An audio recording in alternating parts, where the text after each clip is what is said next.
અને આ 25મી રજત જયંતિ રાજકોટમાં ઉજવાણી 25 વર્ષથી તિથિ ઉજવાય છે. વાસુરભાઈના હૃદયમાં આ ભાવ જાગ્યો એ ખરેખર એના પિતાશ્રી બુરા બાપુની માગણી પ્રમાણે છે. બુરા બાપુને દેવારામ બાપાના સત્સંગથી છોટ લાગી. બુરા બાપુ એટલે અમારી બાજુ રેશમડી ગામના રહેવાસી. કાના બાપા કુંભાર પ્રજાપતિ એને દેવારામ બાપાનો સત્સંગ થયો. બુરા બાપા એટલે દરબારના પહાયતા અને વાયડા માણા બહુ. પહાયતા એટલે આમ થોડુંક પાવર હોય ને, પણ હવે કોઈ પૂર્વ જન્મનું ખાતું હોય છે એટલે પેલો ઘા તો એ લાગ્યો કે પોતાને 4 દીકરાને નાની ઉંમરમાં ઘરભંગ થયા, પોતાના ધર્મપત્ની વયા ગયા, એટલે એક ઘા લાગ્યો કે હારું આમાં કાંઈ અભિમાન કરવા જેવું નથી ને ડાપણ કાયમ ન હોય, પણ પોતે વટદાર આદમી ખરા. એટલે વિચાર્યું કે મારા છોકરાને કોઈ છોકરો કે મારે ન પોહાય, મારે બીજું ઘર કરવું નથી, મારા છોકરાને કોઈ કેવું ન જોઈએ, બીજું ઘર કરવું, બાઈ કેવી આવે ને શું મારા છોકરાને કરે. એટલે પોતે હાથે રાંધી અને 4 છોકરાને મોટા કર્યા. એક ગાય લાગ્યો, અભિમાન વગાડવા કુદરત શું કામ કરે છે. બીજો ઘા રેશમડીમાં નદીના કાંઠા ઉપર પોતાનું મકાન, અને એવો વરસાદ થયો ને એવું હોનારસ થયું. તો વાસુરભાઈની નાની ઉંમર, 90 હિસકો બાંધેલો ને હિસકે બુરા બાપુ કંઈક રસોઈ કરતા હોય છે, અને એવું નદીમાં પૂર આવ્યું. બાપુ પૂર તો જોવો કેટલું આવ્યું, પણ એમ વાત કરે ત્યાં તો ફળીમાં ગોઠણ અમે પાણી. એ વાસુરભાઈને લઈને 3 ભાઈઓ તો વાડીએ સીમ માતા અહીંયા રહી ગયા. વાસુરભાઈને લઈને ગામના સોરે માન પૂગ્યા. ત્યાં તો કડહામાં પાણી ને સોરે ઘણા લોકોએ આશરો લીધેલો. ગરબર પડી ગયું, બધું પલ્લી ગયું, કાંઈ રહ્યું નહીં, બધું તણાઈ ગયું. બીજો ઘા લાગ્યો, પોતાને બહુ આઘાત લાગ્યો, કરે શું કરવું. પણ દરબારના પહાયતા એટલે લીમડા બજારે એક મકાન રહેવા આપ્યું. બાજુમાં કાના બાપા કુંભાર રહે. દેવારામ બાપાને સત્સંગ અર્થે જવાનું થાય. કુંભાર એટલે એને ગધેડા હોય,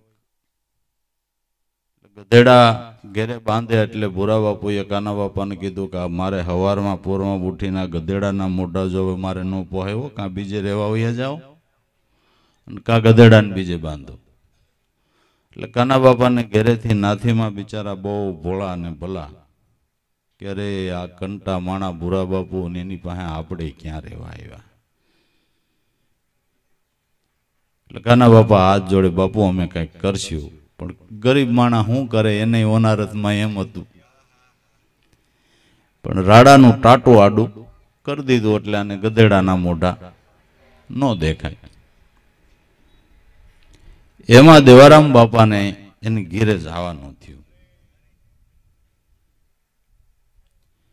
જઈને કાના બાપાને ઘેરે દેવારામ બાપા બેઠા. ભૂરા બાપુને ખબર પડી કાના બાપા સત્સંગમાં જાય છે, એના એક પટેલનો આદમી વળી 12 બીજ ઉજવે ને ભજન ભજન ગાય, શું વાતું કરે, જાવ તો ખરો.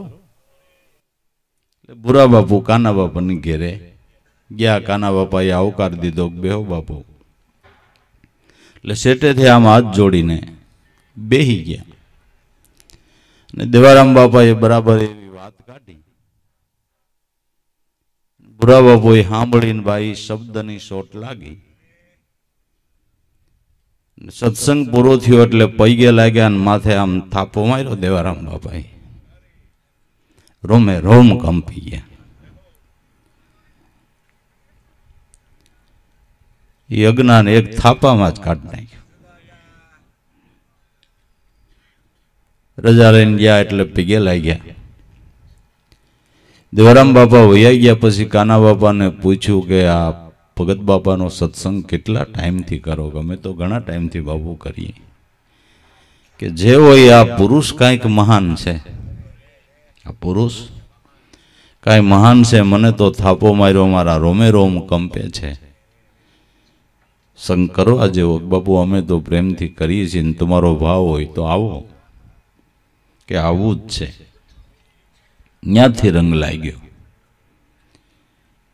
દર બીજે આવે ગામના લોકો કહેવા માંડ્યા કે લ્યો હવે હોમ ઉંદર મારીને મીનીબાઈ પાઈટે બેઠા. હવે નકર એને હમું કોઈને બોલાય નહીં, એવા માણસ બધું સાંભળી લે. પણ નક્કી થઈ ગયું કરવા જેવું આ છે.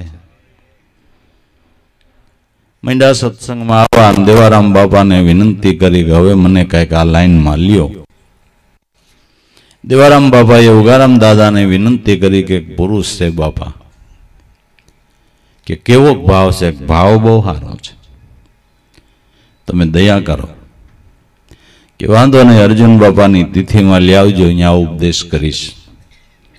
અર્જુન બાપાની તિથિ અને લાઈનમાં લઈ લેજો. બસ મારે આ એક માગણી છે, બીજું કાંઈ જોતું. તમારી દયાથી મારા બધા કામ થઈ ગયા, પણ આને એક ભક્તિમાં લઈ લેજો. બરોબાપો તમારો ભાવ છે, થઈ જાય. પગે લાગી અને મારે જવું હોય તો કેમ જવું એ વિશે પૂછ્યું.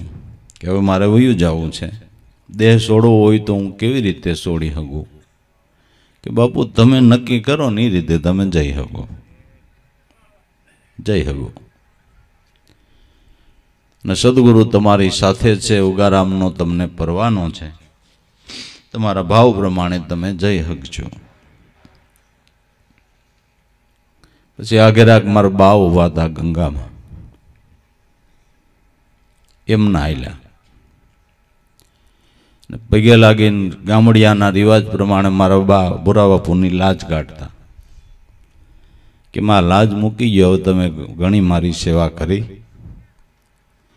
હવે મારી લાજ મૂકી દો. દેવારામ બાપાએ કીધું ભુરા બાપુ કહેતા હોય એમ કરો. એટલે લાજ મૂકીને પગે લાગ્યા અને 5 રૂપિયા આપ્યા કે અમારું સહેલી સેવા સ્વીકારો.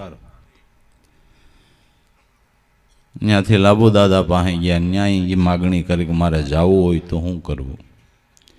લાબુ દાદા ખૂબ રાજી થયા કે આવું માગવા જ ક્યાં કોઈ આવે છે. બાબુ તમારો ભાવ હશે એમ થાય ને. ફોન નંબર લખી દીધા કે એવું હોય તો કદાચ મને ફોન કરજો, હું આવીશ.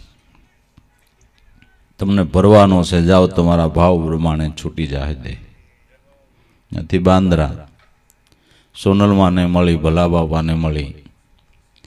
એને પૂછ્યું કે આ રીતે મારી પ્રિયાણ છે, તમારો જેવો ભાવ હોય છે એમ બાપુ થઈ રહે. ઉગારામ દાદાની સમાધિએ પ્રાર્થના કરી અને વૈશાખ સુદ બીજને આગલે દી વાસુરભાઈને કીધું, વાસુર કાલ મારે વયું જાવું. એટલે વાસુરભાઈ એના ખોળામાં માથું નાખીને રોવા માંડ્યા. કે વાસુર કોઈના માવતર કાયમ રહેતા નથી, જવાનું જ હોય. જો તારે આયર થઈને રહેવું હોય તો કાંઈ કહેવાનું નથી. આયર થઈને રહેવું હોય તો મારે કાંઈ કહેવાનું નથી. ને ઉગરી જવું હોય આમ 2 આંગળી કરી 2 પુરુષ છે, 2 પુરુષ છે. લાબુ દાદા અને દેવારામ બાપાનું નામ લીધું કે આનું શરણ ન મૂકતો. ઉગરી જવું હોય તો આનું ચરણ ન મૂકતો. બસ આ મારી ભલામણ છે. નહીં તારો ઉગારો કરી દે એવી ભલામણ કરીને ઘણી બધી એની તો લાંબી વાતો છે. ખરેખર બીજને દિવસે સવારેથી એની ખુમારીમાં રહી અને છેલ્લી કાંઈ ભલભલામણ કરવી. રોંડાના સમયે કે મારો ખાટલો નવરાવીને કે પાઘડી હોય એટલે પાઘડી બાંધી મોટા અવાજે મીંડા ગાવા, સાંભળ્યા રે મારી વેલી કરજો વાર.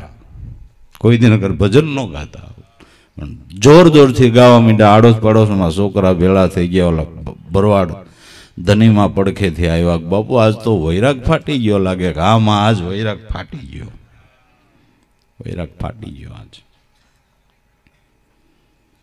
હવે બીજમાં મહેમાન આવી ગયા છે અને હવે ભજનની શરૂઆત થઈ છે અને હવે બાપાએ આખ્યાન ચાલુ કર્યું છે ને યાદી કરતા કરતા સૂઈ ગયા. એ સૂઈ ગયા. જય ગુરુ મહારાજ. એટલે વાસુરભાઈના આપણે વખાણ કરી પણ એના બાપની કમાઈ છે. બાપના આશીર્વાદથી આ ભાવ એના હૃદયની અંદર ને દેવારામ બાપાની દયા કૃપા, સદગુરુની કૃપાથી જે કામ થાય એ કાંઈ બળથી થતું નથી, ગુરુ કૃપાથી કામ થાય છે. પણ છતાંય કરુણાની વાદળી તો સદગુરુની વરસે, ઢગલા બંધ વરસે. એ કૃપાને ઝીલવાને માટે આપણે કંઈક ખેવના તો રાખવી પડે ને, ભાવના તો રાખવી પડે. થોડીક 100% આપણો સદગુરુમાં ભાવ હોય તો સદગુરુ દયાના સાગર છે. દુનિયામાં સદગુરુ જેવો કોઈ દેવ નથી બાપુ. સદગુરુ જેવો તરણ તારણ કોઈ દેવ નથી. તરણ તારણ અનાદિકાળથી હોય તો સદગુરુ સંત છે ને એની કૃપાથી જ આપણે ભવસાગર તરીને મોક્ષપદના કિનારા ઉપર સદગુરુની દયાથી જવાય છે, એની કરુણાથી જવાય છે. એટલે જેટલી ગુરુ વચનની નિષ્ઠા, સદગુરુ સ્વરૂપમાં ભાવ, એટલી આપણી આધ્યાત્મિક માર્ગે ગતિ થાય છે અને સદગુરુ સ્વરૂપની અંદર એનું ભજન કરતા સમાઈ જવાય છે. પણ ગુરુ વચનની નિષ્ઠા હોવી જોઈએ, ગુરુ વચનનો વિશ્વાસ હોવો જોઈએ. વિશ્વાસે જ ભક્તિ માર્ગની અંદર આગળ વધાય. ત્યાં કોઈ પોલિસી કાયમ ન આવે, ત્યાં કોઈ બુદ્ધિના ડખા કાયમ ન આવે. એનું તો દિવાળું જ કાઢ નાખવાનું છે. ત્યાં બુદ્ધિ નહીં, ભક્તિ માર્ગની અંદર બુદ્ધિ નહીં. ત્યાં તો શ્રદ્ધાના પ્રદેશમાં ઊભા રહીને આ માર્ગની અંદર સફળતા મેળવી લેવી છે. જે શ્રદ્ધા વિશ્વાસ એરિયા એના દરેકના કામ કુદરતે કર્યા છે, કરતા તો કુદરત છે. આપણું કર્યું દુનિયામાં શું થાય? આપણું કર્યું તો દુનિયામાં શું થાય? આપણે કીધે કાંઈ ન થાય, એની કૃપાથી થાય.